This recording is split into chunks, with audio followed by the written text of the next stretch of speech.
Hey guys, Mike from Baltimore Rides here. Saturday video wrap up. It's Sunday morning obviously, but it's Saturday the 23rd's wrap up video. And I had a great night tonight, guys. I kind of want to just go over some of the highlights and let you guys know, kind of where the wins and losses of the night were. So, the night started off on a really good footing. I got down to DC quicker than I expected for a Saturday. Didn't get any rides going into the city because I detoured through Baltimore. I had to drop something off for a friend, and then I took 295, straight down basically, and 295 to 95, and then kind of went into the city that way. So I wasn't able to kind of get on a side street and pick up any business into the area. So that happens. But the really good news is that the city was just rocking. It was just rocking and rolling. If you were in DC today, you know what I'm talking about. Very, very active. A lot of people moving around on foot, which is business for us. Very, very, steady. And I had $100. I had a little more than $100 in by 8:45 p.m. So very, very strong first half of the night. And then it kind of petered off a little bit between, I would say, like 9 p.m. and 11 p.m. It was slow but steady. And then at 11 p.m. it just hit the wall. I mean, it really just went crazy. The U Street, 14th, 13th Street scene just went through the roof. DuPont Circle was just crazy with people. GW campus, I was over there a couple times, moving some of those folks around. Just really, really a lot of people, moving around. I did, 21 trips tonight. I wanted to do 30. No, I think I did 25 trips tonight. I apologize. 25 trips tonight. So it's 2:30 or 2:23. My last ride took me all the way to the northern end of Bethesda. And again, I sat and did the math, and I said to myself, well, which direction do I want to go in? Where am I financially? What's left to be done in the city? It's 2:20. I'm 35 minutes away from U Street. So I'm not really close. And the bar scene really dies at 3 o'clock. I mean, you get the sloppy drunks from 3 to 4. But I don't like tapping into that well if I don't have to. I was at 2:20. I was, very happy with the amount of trips I did tonight. It means I have to do 10 trips tomorrow to get my stretch goal, my quest. So $220 puts me somewhere in the mid 900s for the week, which means I'll definitely hit my 1100 target because, I'm going to get 125 from the quest goal. And then I'll probably do, easily another $100 on Uber tomorrow. And then on top of that, I'd love to get some money on Lyft. I think Sunday is going to be half Uber, half Lyft. Once my quest goals are reached, then I'll turn the Lyft app on and I'll try and make some money there. So we'll see. But, I don't feel like there's going to be any problem whatsoever hitting 1100 this week. It's in the bag as far as I'm concerned. Unless my car blows up on the way home. I don't foresee that happening. Knock on wood, that doesn't happen. So just, really, really good night. A lot of good customers, a lot of great conversations, like 4 more compliments, a whole bunch of, 5-star ratings. So just, that's what you guys, we do. And I was talking to somebody that I talked to about Uber tonight, and it's all about your plan. It's all about knowing what you want to do, how you want to start your day. Not necessarily every place you want to go, because the winds of fate are going to take you everywhere. But definitely knowing where you're going to start, and then having a real strong sense of A, how much money you're going to make that night, how much you're going to make by X number of hours, how much you're going to make by the end of the night. So kind of like my halfway point for me is 10 p.m. It's not really the halfway point, but it's kind of like the magic number for me. If I have $100 in at 10 p.m., I know I can do it $200 by, 2-3 o'clock. So that's just kind of good math for me. It works very much, and it's consistent. So I feel strong about that. So those are my numbers because I know how many hours I work. I know where I'm driving. I know what I'm capable of. For someone else, just scale those numbers to whatever your expectations are. If you're only trying to make $140 a night and you're doing it in 7 hours, well then, you've got to have $70 in 3.5 hours, which is doable. I think that's reasonable. It's like a $20 an average hour. Excuse me, my back is itchy. So just know your numbers and scale them to whatever's appropriate. And then as you check yourself, not necessarily after every trip. A lot of times I don't check myself for, an hour, hour and a half, but you want to check at that quarter mark, like 6 p.m. You check again at 10 p.m. You check again at, midnight, and then you check again at like 2 a.m.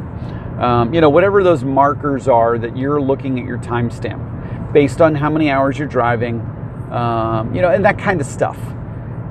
That's how you measure your day.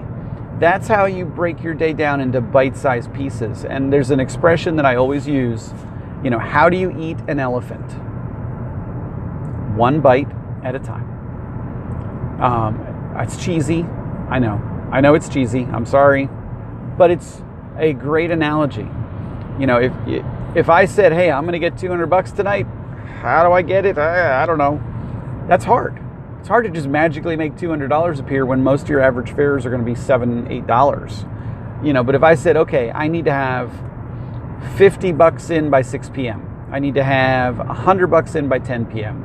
Whatever those markers and, kind of measurable points are. Then if you're close, I've got 45 in. Okay, well, I got to make $5 more up. I got over. I'm at 67. Okay, good. Now I can stretch and I can try and do 117 by 10 o'clock. You kind of have to shift those numbers as you see how your performance is doing. But you also have to push yourself. Don't just be like, I didn't make it. Oh, well. You have to kind of push and say, okay, it's 10 o'clock. I'm short a little bit. What can I do? Where am I? Do I need to turn off my app for 20 minutes and reposition to a better area and make that time investment to drive to a stronger area? Yes. If I keep getting long trips, but I don't get any trips back, do I need to try using destination mode or whatever your case may be? But do I need to look at the map and say, okay, where's the surge going to be? Or where's the boost going to be? Or is there any events that are going to be ending in the next 45 minutes that I can post up and be ready for a surge cloud when everybody leaves the event? Be strategic. Be strategic. There's lots of apps out there that make it easy. Gridwise is probably my favorite because it's kind of a jack of all trades app. It gives you a lot of information, but in a very easy format. It tells you the events. It tells you their timestamp, like when they start, when they end. It even gives you a notification now. That's new. They added that recently. Saying like this concert will end in 30 minutes. So, hopefully you have enough time to hustle over there. But, in a city like DC where I'm driving, I honestly don't even get to a point where I get to do that. I mean, a lot of my rides tonight were bouncing me in and out of the city. I was in Arlington several times. I was in Falls Church once. I was in Bethesda a couple times. And those longer trips are great because they kind of, their average fare is higher, so they kind of give you a little jolt. And that's part of why I was successful tonight is, my fares were not all $375, minimums. But, that's how you do it, guys. That's how you do it. You just got to push yourself and have a plan And, and by a plan, I just mean, kind of a budget. This is how much I need to make tonight. This is how I'm going to get there. As you get better at knowing your neighborhoods that you like to drive in, your confidence level will rise. You'll be able to react better. You'll be able to reposition yourself quicker. Fells Point and Federal Hill, when I first started driving in Baltimore, to talk about Baltimore, I wasn't confident. I didn't know which one-way roads went which way. I didn't always understand the quickest route from here to there. And, it isn't until you get confident in driving in the area that you're driving in that you can really start to shave some minutes off your time. Not necessarily while you've got the passenger in the car. Waze or whatever navigation you're trying, it's telling you the fastest route.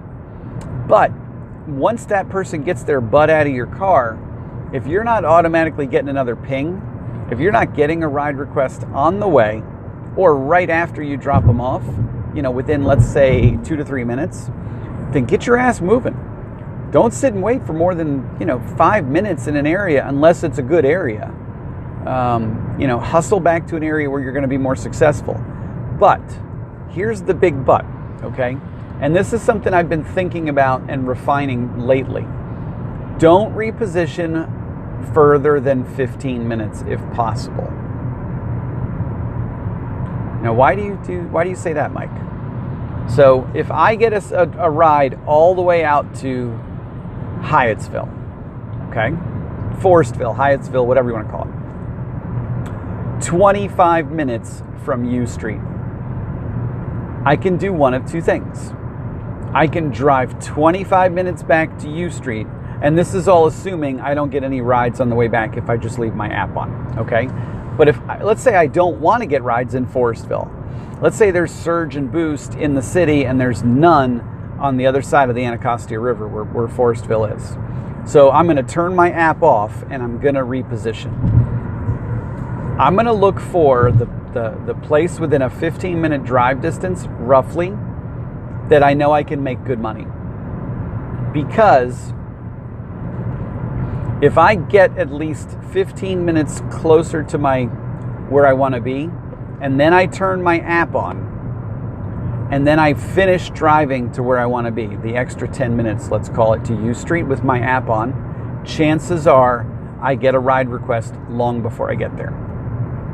Okay, so tonight is a good example. I kept getting trips to Arlington. I kept hustling my butt back over the bridge, but I was ending up in southern DC, Constitution Ave, E Street, those lower areas of DC, where the boost was only 1.1. And I kept screwing myself because I was getting ride requests at 1.1 because my app was on. And I wanted to get to the northern half of the city where it was 1.5, 1.6, most of the night. So I decided that from Arlington, 15 minutes gets me to Q Street. I guess, roughly PQ, which is right at the border of the 1.5 zone. And then I turn my request on, and I'm much more likely to get a request that's up in the 1.5 than the 1.1. So I know that was kind of confusing, and I probably can say it better, but I'm not figuring it out right now. But that's what you want to do. You want to focus on how can I get my butt close enough to the money quick enough. So, that's how we're going to tackle that. And how do I want to put this? So if I had to do 3 things right every day, repositioning is kind of an important tool that you have to know when to use and when not to. Planning your daily goals is the second tool you have to know how to use. You have to know how much you want to make, how much time you want to invest, and then break it down into measurable kind of bites. And then the last piece is you have to have a positive level of energy. And it's kind of the hardest piece to wrap your head around. But if you feel yourself getting groggy or sleepy or bored or you're grumpy, take 15 minutes, find a Dunkin' Donuts, or get a soda, or get us some chips, or do something, and that's all not healthy stuff, I know. Yes, Mike just had a video like 3 weeks ago or 2 weeks ago about being healthy, but get yourself some salt, get yourself some sugar, get yourself something that's going to give you a little bit of energy. Stretch your legs, get out of the car and stretch your legs for 5-10 minutes. Put the windows down, throw some music on that really gets you motivated so that you can dive back in, for the next round with a little bit of positive energy. Maybe it's you call home and you talk to, one of your loved ones or your significant other or whatever. Text somebody and say like, hey, this is how it's going. How's it going for you? Do something to recharge your batteries. And I know this is crazy, but this is actually an important step in the process, because if you feel your energy level dropping and you feel like you're kind of getting fuzzy and not really giving it your all, your customers are going to read that vibe. You're going to start getting frustrated. You're going to start yelling at other drivers because you're getting road ragey. You're going to get bad surveys. You're going to not get tips. And the whole process is going to get kind of like this downward spiral. But if you like recharge your batteries, you kind of like have that locker room pep talk, where you do something to just kind of pause and take a break and then come back, you will, you'll kind of get like your second wind. I do that, guys. I actually get like I'm trying not to do the big meal break because I feel like the big meal break makes me sleepy afterwards. I'm trying to do like 2 snack breaks, and I think that works better for my digestive system, but I also think it works better for my energy level because I get a couple chances to stretch my legs as opposed to just one really good chance. So I think that's important. I don't talk about that piece of the puzzle enough, but the psychology of this thing is tricky. We're in our cars. We're fairly lonely for the whole time we're working, other than our interaction with our passengers. The downtime, while there's no one in the car but us, can be dangerous if you're not positive and you're not thinking about things that are good or productive. So, put your head in the right place. And then the last thing I'm going to leave you guys with, because I've been talking to some people that are new, is, don't put yourself in harm's way. Your car is your most important asset other than yourself. So if your car needs a tune-up or an oil change or new tires or whatever, make the financial investment. You write it off. Every expense that you put into your car, you can write off, okay? Whether it's a repair, an oil change, new tires, whatever. Don't be on the road doing the amount of miles that we do every night in an unsafe vehicle, because you're not only putting yourself in harm's way, you're potentially putting your passengers in harm's way, and legally that's scary, morally that's scary. So make the investment. It sucks in the beginning. Sinking money into Uber, the phone charger, the phone holder, the aux cord, the charging cables for your customers, whatever money, the floor mats, whatever you've got to sink into it to get yourself prepared so that when you come to work, your office is your car, you're ready to work. And if you see your tread on your tires is getting shitty, pardon my language, you don't have to buy new.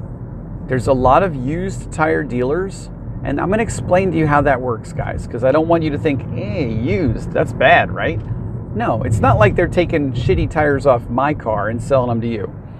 When a car gets totaled and goes to the junkyard, most of the time, not all the tires are blown up. Like, you can get your car totaled, and really just the only thing that happened is the front fender got smashed in nowadays, the way the insurance companies are.